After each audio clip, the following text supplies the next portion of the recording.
Good morning সবাইকে। আজকে হচ্ছে শনিবার, উঠেছি অনেকক্ষণ আগে, 8টার সময় উঠে পড়েছি, ছুটির দিন তাও উঠে পড়েছি।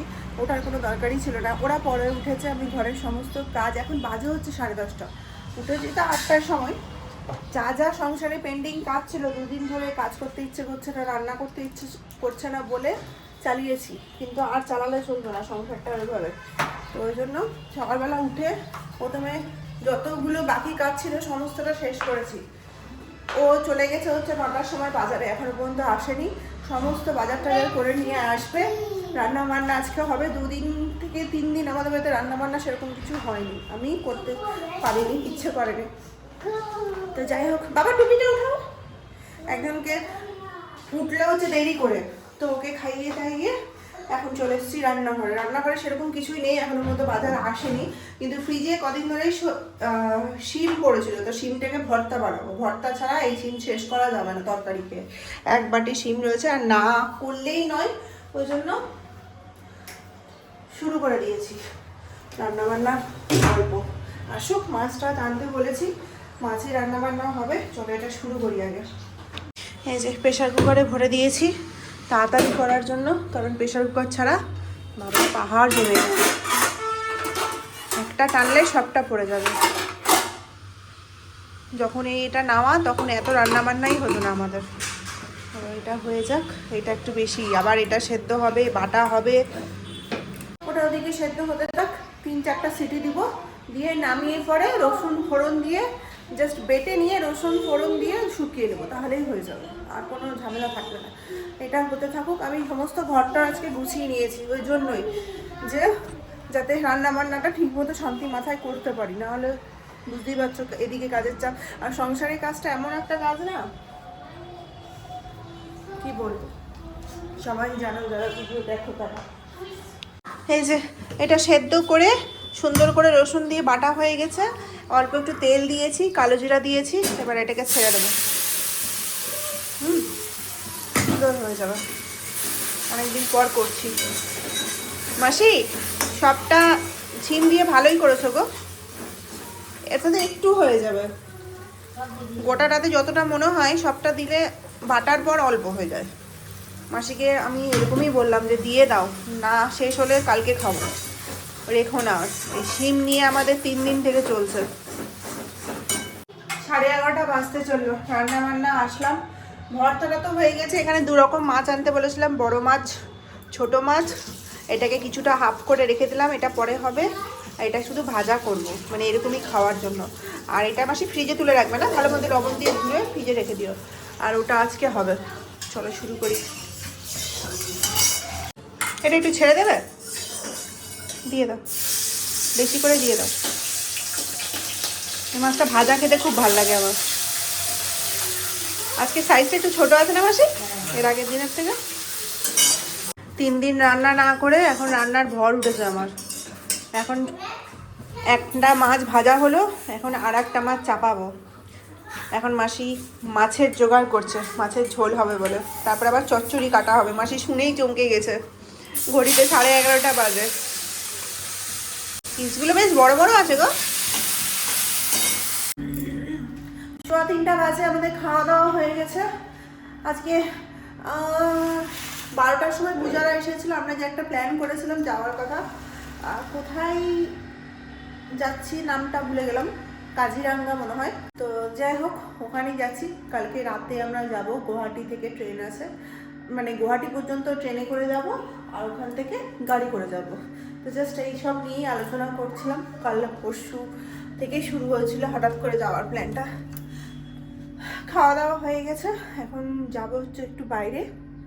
মিশুর জন্য একটা শীতের জিনিস কিনতে হবে, কারণ ওর সোয়েটার মোটা বলে কিছু নেই। যেখানে যাচ্ছে সেখানে বনফায়ার টনফায়ার হবে, বুঝতেই পারছো, ঠান্ডার মধ্যে একটু জ্যাকেট টাইপের কিছু লাগবে, তো ওটার জন্যই যাচ্ছি, বেরোবো। আর এত ঠান্ডা লাগছে না, মানে খাওয়া দাওয়ার পর আরও বেশি ঠান্ডা লেগে গেছে। 3:15 বেজে গেছে। চলো কাছেরটা দিয়ে চলো নাকি। এই বাবা ট্রেন গেছে। এই যে কটা বাজে গো, 4টে বাজতে চলো, 3:30 বাজে, আমরা বেরিয়ে পড়েছি। যাই, কোথায় যাচ্ছি দেখি। বাইরে বেশ ঠান্ডা আছে, রোদ হলে তো কি হলো, সোয়েটার ফোয়েটার পরে নিয়েছি, সোয়েটার না, এটা একটা কি বলবো হালকা শীতে পরার জন্য, ঠিক আছে, আমার তো অত ঠান্ডা লাগে না। চলো 8:30 বেজে গেছে, আমরা আসলাম কেবলই 10 মিনিট হলো। এসে পরে আগে ফ্রেশ হয়ে গপুকে শয়ন দিয়ে খাবার দিয়ে আমি এখন ডিটান ফেস প্যাকটা লাগালাম, কারণ কারণ কিছুই না, লাগাতে হবে বলে লাগালাম। আগের সপ্তাহে লাগানো হয়েছিল, আর কালকে যাব ঘুরতে, তো একটুখানি তো সাজুগুজু করতেই হবে আমাদের। গেছিলাম শুধু মিশুর জন্য শপিং করতে জুডিওতে। আমাদের এখানেই যে জুডিওটা খুলেছে, বড় জুডিওটা, নামটা আমি জানি না কোন জায়গাটার নাম, সাগরিকা রেস্টুরেন্টের জাস্ট নিচেই খুলেছে, যারা এখানকার তারা বুঝেই যাবে।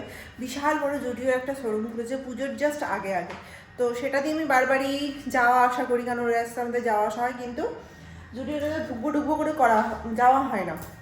তো ওটাতেই গেছিলাম, আর গিয়ে পরে বাড়ি থেকে খুবই কাছে, গিয়ে পরে আমার জন্য নিজের জুডিওর জিনিস তো খুবই সুন্দর, ভালো লাগে, যাই দেখা হয় তাই ভালো লাগে। তো কিছু জিনিস কেনা হয়েছে ওখান থেকে, মিশুর কেনা হয়নি। গেছিলাম মেনলি হচ্ছে মিশুর জন্য আর মিশুর বাবার জন্য নিতে।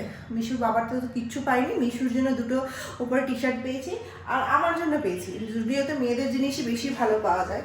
তো যাই হোক, ওর বাবার জন্য আবার গেছিলাম ট্রেন্ডসে।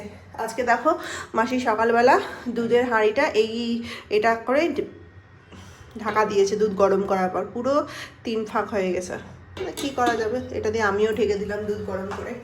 যাক, এখন খাবো হচ্ছে গ্রিন টি, কিছু একটা খেতে হবে। অনেকক্ষণ হয়েছে বেরিয়েছি, সেই দুপুরবেলা 3টের সময়।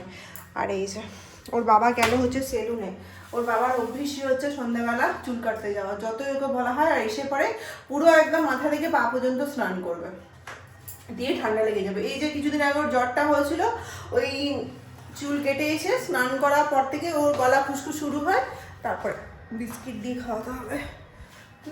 কালকে যাওয়ার জন্য অনেক কিছু কেনাকাটা ছিল, খাওয়ার দাওয়ার, বুঝতেই পারছো বাচ্চা যাবে, ওগুলো কিছুই কেনা হলো না। এত রাস্তাতে ভিড় না, একটা জায়গা থেকে আরেকটা জায়গায়। এই জুডিও থেকে যখন ওই রাঙেখাড়ি ট্রেন্সে গেলাম, ওটা যেতে 1 ঘন্টা সময় লেগে গেল। তারপরে তো ধরো ওর বাবার পছন্দই হয় না জিনিস, আমার জিনিস পছন্দ করতে বেশি সময় লাগে না, একটুতেই আমি অনেকগুলো জিনিস পছন্দ করে নিতে পারি। আর ও দুটো জিনিস নিল, প্রায় 1.5 ঘন্টা ধরে পছন্দ করলো ট্রেন্সে, আর আমি মনে হয় আধা ঘন্টাতে 2-3টে জিনিস নিয়ে নিয়েছি জুডিও থেকে। ফোনে কথা বলতে বলতে, মানে ভিডিওতে কথা বলতে বলতে ওর বাবা ফোন করেছে, বললো আজকে আর হবে না চুল কাটা, কারণ লাইন হচ্ছে 2-3 জনের পর। 2-3 জনের পর লাইন মানে হয়ে যাবে 9:30-10টা। বললো আজকে আর কাটছি না, আজকে চলে আসছি। ঠিক আছে, কালকে যাবে সকালবেলা 9টার সময়। এত রাতে কাটতে আমি তখনই মানা করলাম, লাইনে পড়ে গেলে তুমি কিন্তু আবার ঠান্ডা লেগে যাবে, এসে পরে স্নান করো। আর চুল কেটে এসে তো স্নান করতেই হবে, এটা আর কি বলবো। খাইয়ে দিই ছেলেটাকে, অনেকক্ষণ আগে খেয়েছে তো, খিদে পেয়ে গিয়ে হবে। ঘুমিয়ে গেছিলো, আমাদের আস্তে আস্তে বাড়ি আসতে আসতে 1 ঘন্টা প্রায় লেগে গেল। বুঝতে পারছো কত ভিড়, যারা এখানকার তারা তো জানোই শিলচরের রাস্তায় কত জ্যাম লাগে। চলো 9টা বাজে, ও চলে এসেছে। যা যা জিনিস নেওয়া হয়েছে দেখে মনে হচ্ছে কতটা জিনিস না, শীতের জিনিস বলে মনে হচ্ছে অনেক জিনিস, অনেক জিনিস কিছুই নয়। তাহলে নাও গো, দেখো একবার। শীতে কোথাও যেতে গেলে 1 ট্রলিতে হবে না, কিন্তু একটাই ট্রলি করতে হবে। 2 দিনের জন্য যাচ্ছি, আবার 3-4টা ট্রলি করে তো লাভ নেই না, খাটনিটাই বেশি হবে। যাবো হচ্ছে ট্রেনে। কি বলছে? হ্যাঁ গো যা খুশি তাই, আমরা হ্যাঁ গো বলি তো, ওটাই ও বলছে। যাই হোক, দিনে কি কি রান্না বান্না হয়েছে সেগুলো তো তোমাদেরকে দেখাইনি। এই যে এই চচ্চড়িটা হয়েছে, শুধু জানো কি হয়েছে না হয়েছে। চচ্চড়িটা হয়েছে, এটা বেঁচে গেছে, এটাকে রেখে দেবো, আর এটা কিছুটা খাবো রাত্রেবেলা, ওই জন্য গরম করতে দেবো। আর এই যে আমাদের মাছের ঝোল, আর ভর্তা, যে শিমের ভর্তা ছিল সেই ভর্তা, আর কিছুটা মাছ ভাজা রয়েছে। সবটাকে গরম করবো এখন, মাছ গরম হয়ে গেছে। অনেক রাত হয়ে গেছে, কটা বাজে বলো তো? 11টা বাজতে 10 বাজে। মিশুর খাওয়া হয়ে গেছে, আমরাও খাবো। ব্যাগ গুছাচ্ছিলাম, ব্যাগ গুছাতে আমাদের 1.5 ঘন্টা মতো লেগে গেল। কি লাগবে না লাগবে মিশুর বিশেষ করে, ওটা তো একটু ভাবতে হচ্ছে, কারণ শীতের সময় শীতের জায়গাতে যাচ্ছি, তার জন্য। এটা গরম করতে দাও একটু, তরকারি গরম না করলে ভালো লাগবে না। এখন আবার কড়াই কি গরম করবো, ওই জন্য মাইক্রোওভেন আছে তো তার সদ্ব্যবহার করতেই হবে। এটাকে রেখে দেবো ফ্রিজে, কালকে আর তরকারি বানাতে হবে না, কালকে ঝামেলা বানাবো না। কালকে পুঁটি মাছ আছে কিছুটা, সেটা হচ্ছে টক বানাবো। মারাও আজকে পুঁটি মাছ করেছিল, মা বললো সর্ষে বাটা। আমি সর্ষে বাটাটা করি না, কারণ হচ্ছে আমার মিশুর জন্য। ঘুমাবো, খেয়ে তাড়াতাড়ি ঘুমাবো। চলো আজকে ভিডিওটা এখানে শেষ করছি। কালকে আমাদের রাতে ট্রেন আছে হচ্ছে 10টা, 9:30টার সময় বেরোবো, 10:30টায় ট্রেন আছে। এখান থেকে কাছেই স্টেশন আছে তারাপুর, কাছে না জানি না, তারাপুর স্টেশনে কোনোদিনও যাইনি। যাই হোক চলো, কালকে একটু তাড়াতাড়ি উঠতে হবে, সারাদিনে অনেক কাজ আছে। Bye, good night. আজকে ভিডিওটা কি করেছি না করেছি জানি না, খুব কম করেই ভিডিওটা করেছি কারণ বিভিন্ন কাজে ব্যস্ত ছিলাম তার জন্য।